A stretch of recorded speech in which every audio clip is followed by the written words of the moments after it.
Good day, everyone, and welcome to Sisters Keeper podcast, where we talk about topics that are germane to women and topics that will enable them to navigate through the different encounters that they may have, or tragedies, or just life experiences that they may have along the way. I am your host, Dr. C, and today I have the pleasure of having with me Miss Tracy Reddix. And we have an interesting topic that really will benefit not only women, but people in general.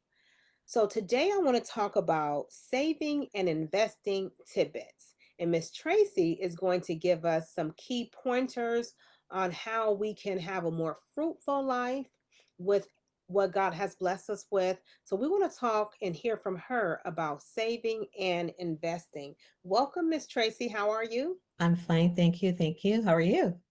I'm doing great. Doing great. So good to see you. Welcome to Sisters Keeper podcast. Likewise. So, we're going to be jumping into this topic. Now, these are some really important topics, saving and investing. This is something that everyone can benefit from. And it may be even some things that you're going to share that we already know, but it's okay to be reminded because sometimes we forget things that we learned long ago or even things that we've practiced long ago. So, it's always good to be reminded for the season that we're in right now of our life. So, when we look and think about saving, what would you say is a good starting point for someone who's going to go down this saving journey? So I think the first thing is to start. Um, that's the first thing. Don't procrastinate and just start. And once you start, be consistent, and you'll see long-term benefits by those. Just simply starting. And you can start small, but start and be consistent. So that would be my first recommendation to anyone that want to get started with savings. First, start and be consistent. Okay. And would you recommend a certain dollar amount or a certain percentage of a person's income for them to save? So basically, I would say start where you at. It depends on how much money you're making. Some people say, "Oh, I save $100 out of each paycheck," or "I save a percentage." So it's up to you if you want to save a percentage or if you want to save a certain dollar amount. So for me, I do both. I'll do a percentage and I'll do a dollar amount. And as my salary increases, I increase the percentage. I increase the dollar amount that I'm saving. But just be consistent, whatever method you use. And you know your budget. You have to make a budget and live within your means. Make sure it's something that you can afford to do and that you can keep it up. Because investing in the market and saving, it's great, but you'll see dividends if you're consistent with it, and you'll see the money. The money adds up. It really does. So being consistent, whatever dollar amount you choose, there's no perfect number. You know the number. You know what you can afford to save. Some people can be aggressive. Some people are not aggressive. They want to start small. Even if you start off with $25 or $50 or $100, whatever that amount is, only you know what's comfortable in your budget. So don't do anything outside of your budget. Now, don't say, "Oh, I'm going to do 500," and you know you can't do 500. If 50 is where you're at, start where you're at and just be That's good. consistent. Yeah, that's good advice because when people start thinking about saving, sometimes they look at longevity Mhm. rather than today. And so Correct. they look at longevity like I would like to have a certain amount at this time. And then they divide that by 12 and they say, okay, that's what I'm going to save. But is it realistic? If that's Right. not where they are and they're really being overzealous, because they may say, if I only save $25 a month, that's only going to equal this amount at the end of the year. That's nothing, but the key is more than what you would have if you didn't Correct. save. So that's really good advice. So when they are saving and they're going to budget. Okay, they're going to budget and they're going to add the savings into the monthly budget. Okay, Correct. and then what comes next? Just take us from there. So from there, then I would look at high yield savings accounts. So companies or banks that you can get a high yield savings account. So for example, I would recommend American Express. So I have a high yield savings account with American Express, and it's almost 4%, 3.8%. Mm-hmm. So most banks, they don't offer you anything.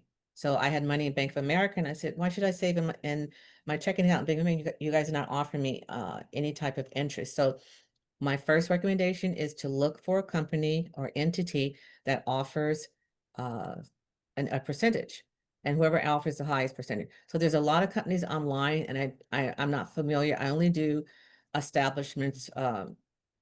Like I said, I use American Express and I use Charles Schwab. I have an investment checking account with Charles Schwab, and I have one with American Express. Those are the only two entities that I use. I know I've been seeing some advertisements for other companies that have come up. They say 4%, but I would caution that you need to check them out.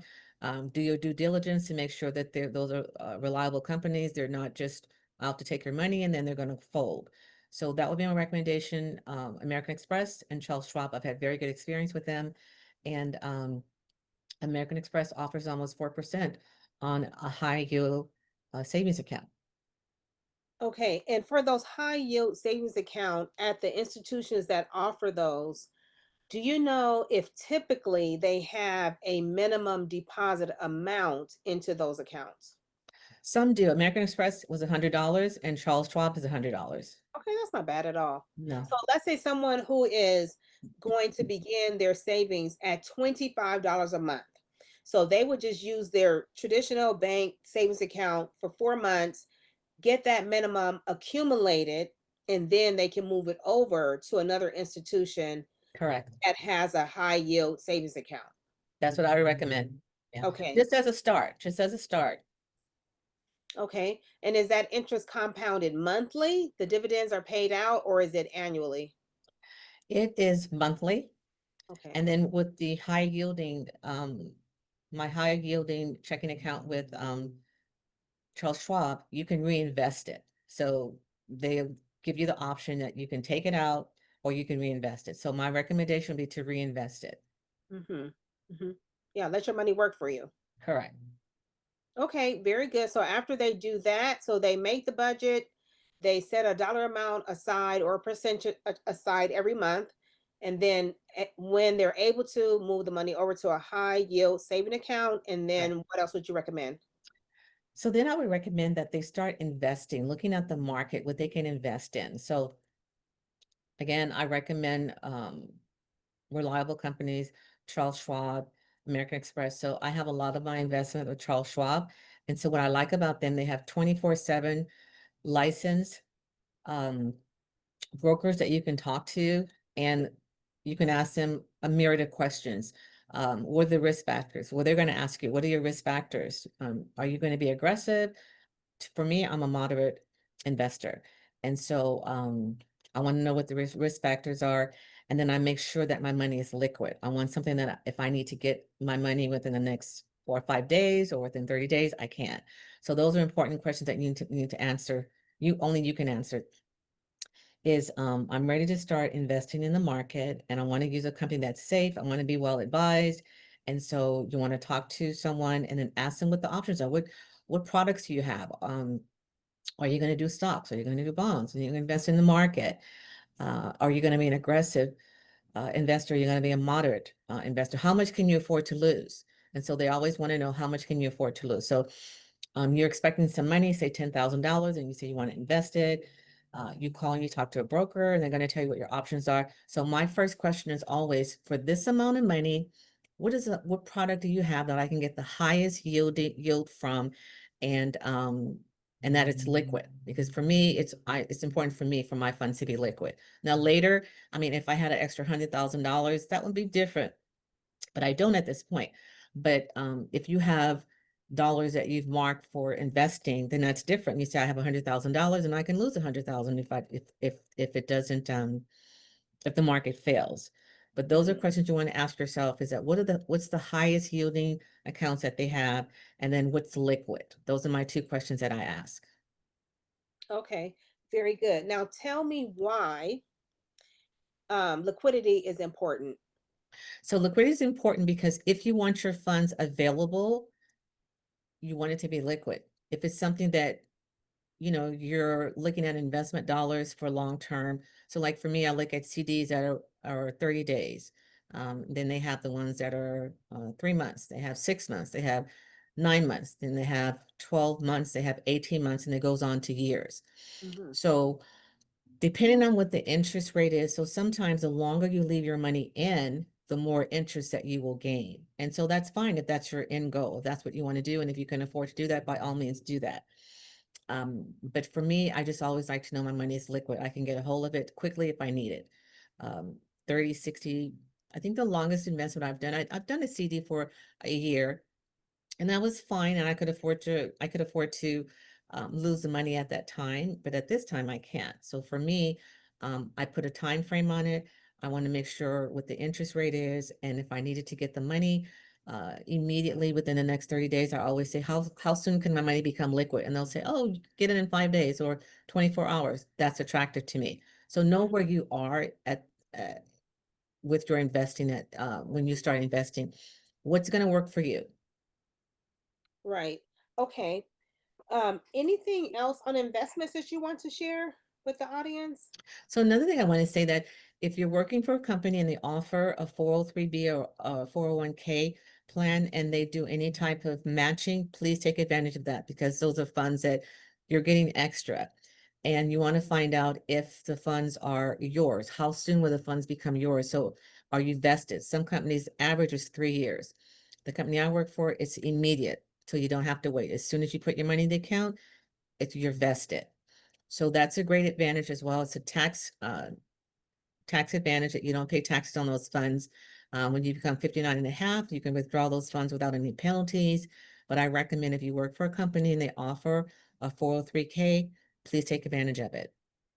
Now, how would someone find out whether or not the company that they work for offers a 403B, 401? So that's a good question. So benefits, usually when you're hired at a company, that's a part of your benefits plan. They'll say, oh, we have a 403b, we have a 401k. When I'm interviewing for positions, that's the first thing I want to know. Do you guys offer 401k? And if so, do you guys match? Right. That's good. And that account will be over and above their retirement plan, correct? Yes. Hmm. Okay, and that's always good for people to know because unfortunately, some people, well, one may not have a retirement plan at all, and that includes Social Security. They just may not have any type of retirement plan. Depends on what type of job they have. And then those who do have a retirement plan, they don't know if that retirement plan is going to allow them to sustain their quality of living that they have Correct. pre-retirement. And Hmm. so having an additional option such as investments or like you said the 403b, that's awesome to have because it's over and above what you have already set aside. Correct. Now, one thing I was thinking about when you mentioned having your assets liquid, having them available to you, is emergencies, because emergencies is exactly that. They are unexpected. People Correct. don't know when they're going to come. So we can plan for so much. We can put money aside for savings and we can save for different things. We can say, I'm saving just for emergencies, or I'm saving for something specific to for a large purchase or maybe a vacation. So those things are there and they're in place, but what about those unexpected times in your life? And when an emergency happens, you don't know how much you're going to need, from $50 to 100 to thousands of dollars that you may need to be able to get your hands on quickly. So talk to us a little bit about being prepared for emergencies. So everyone should have an emergency fund. Studies show that you should save at least 6 months of your salary should be saved. But certainly you should have an emergency because it's not if, it's when. It's going to happen. It's not if it's going to happen, it's when it's going to happen. You're going to have some type of emergency. We don't Hmm. know. And so to be prepared, if you have already had prepared for that, you have some a fund that you've earmarked for emergency funds, emergencies. And so it's just for that. Whether it's car, college, it could be any a number of things that would come up that you would need to get a hold of some cash quickly. So it's recommended that you're supposed to have 6 months of your salary saved. Okay, and that's always great. If you can put that much money aside, that's great, depending on what your salary is. But uh, how would someone build a savings that is equivalent to 6 months of their salary? So that's a good question. So normally what you would do is you would divide whatever your annual salary is monthly and put that away. to save towards 6 months. Some people are in a position where they can put 6 months of their salary away, but normally you have to plan for it. And so I would just recommend whatever your annual salary is, divide it by 12 and put that away each month and mark that for your emergency fund, emergency 6 month fund, um, for whatever emergencies that are to occur. Because getting a loan, a lot of people say, oh, I'll get a loan, I have good credit. Getting a loan is not the answer. The answer is if you already have funds earmarked and saved for emergencies. So you said take your annual amount divided by 12 and put that away and you'll have 6 months. So basically they will be taking half of their income for a 6 month period. No, for a 12-month period, 12-month period, half of their income in order to get 6 months. at least. Wow. And So that's that means, ideally. That's ideally. I mean, everybody can't do that. It's ideally. Or yeah, you have to determine you have a budget. And if your budget affords you to put so much away every month until you get to the 6 months. So whatever way you get to it, there's no magic way of getting to that number. It's just, or some people use, I know I used to use when I got my income tax check. I said, oh, I get my income tax and my bonus. I'll put that away for my 6 months of emergency funds. So you have to figure out what finances you have available to you and use them to your advantage. So if you don't have a bonus, you don't get an income tax check, then you have to just budget monthly or quarterly how much you can put aside. It's up to you. It's not a magic number. It's up to you. Um, to determine how much you can afford to put away, but some people want to do a year. Um, six right. months is a 6 months is average what they say, but some people want to do a year because if you're laid off from work nowadays, it's saying it's taking people 3 to 4 months to find a job to replace their position. So imagine if you get laid off from work, you only have 6 months and it takes you 4 months. You only have 2 months left. Yeah. It depends. You have there's many ways that you can use to save that money, but at least be cognizant and wanting to have that done, wanting to have money aside, earmarked for if something happens in the emergency, I'm prepared. Okay, very good. Okay, thank you for that. And I know that's a really serious topic that people just don't expect. And if you're living month to month, paycheck to paycheck, and you don't have a savings account, just even for the basic things that you may want to save for, but those emergencies, I mean, it can be life altering. When an emergency happens, it can really alter life, especially like you said, losing your job. I mean, that is really life altering if you're not able to go back into another job as quickly. Correct. Okay. Any other tidbits you want to share with us? Just get started. I think that sometimes it seems harder. I know for me, I used to think it was so hard, but then I Hmm. started watching people that were close to me that were making as much about the same salary as me, and they were saving. And they, like, I had a coworker I work with, and she saved $50,000. I was like, "How did you save $50,000?" And she said, "I don't eat out, I don't waste my money, and I budget." And I said, "Oh my goodness." So it does work, but you have to be disciplined to do that because it's so easy to say, "Oh, I'm going to eat, I'm going to treat myself." But Hmm. it's a lot of money that we spend, even just going to Starbucks every day. Imagine you spend $5 or $10 going to Starbucks. That's the money you can put away for savings. So people who are very rigid and disciplined with their savings, they don't spend extra for nothing, nothing. I mean, they have a plan and they stick to the plan. Hmm. And so Absolutely. I said, well, I'm going to do that. And I'm not perfect. I still have some improvements to go, but I know that it's important for me to start somewhere and to be consistent. And so I tell everyone, you don't have to have a lot of money, but just on a regular basis, just put something aside and only you know what that amount is going to be. Put it into an account where you're getting some type of interest. So you have compound interest and, just watch it, just do 6 months, do a year and just see how much money from your initial investment and what you have at the end of the year. Absolutely. Well, that's good advice. And like you said, just get started. We all need to start somewhere. And this is Mhm. something that people, if they practice it when they're younger, they will see more fruit of their labor. Trying Correct. to practice it when you're older is more of a struggle. But Mhm. you know what? Better late than never. So wherever you are in your life, take Miss Tracy's advice, put something away. We cannot eat every seed. We have to Correct. plant the seeds. Correct. So, Miss Tracy, I thank you so much for your words of wisdom. I thank you for your tidbits on saving and investing. And I Thank you. pray that our viewing audience will take to heart everything that you've said. And if they already have not already put it into practice, that they will find something useful that you said and everything was good. So thank you so much and put it into practice and that they'll see that this is a life changing moment. Absolutely. Thank you so much. Thank you so much for coming. And I look forward to talking to you soon. God bless you. Likewise. Thank you. You're welcome.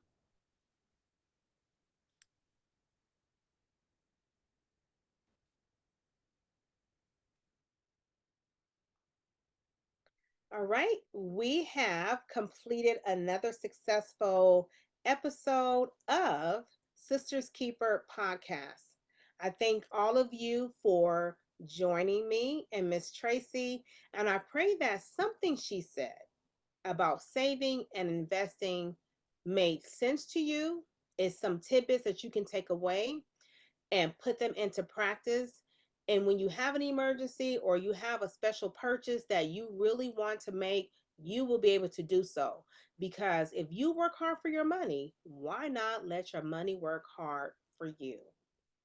I'm Dr. C. I'm your host, and I'm signing off. And I pray that you will share this podcast with a loved one, a friend, family, or a co-worker, and join us for the next podcast of Sisters Keeper right here. God bless you.